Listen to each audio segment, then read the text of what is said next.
L'époque où les Lions indomptables puisaient leur ossature dans le championnat local semble désormais bien loin.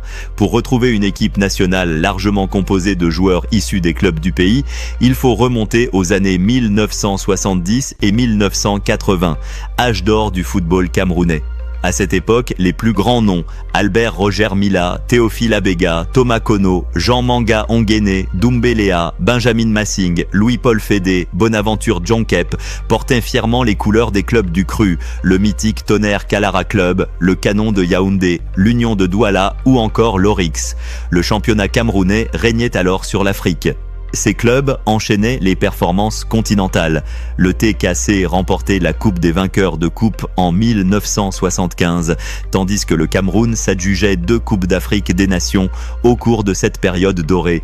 Ce succès reposait sur un championnat structuré, compétitif et porté par des dirigeants visionnaires qui offraient des conditions de travail exemplaires.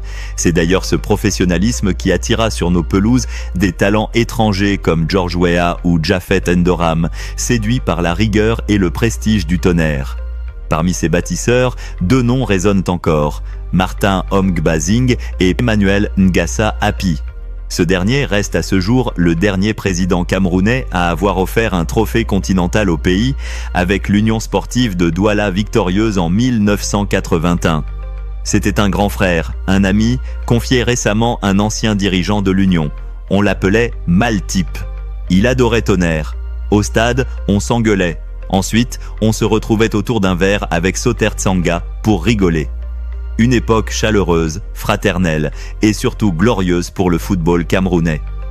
Depuis la disparition de cette génération de dirigeants, les clubs nationaux traversent une interminable traversée du désert.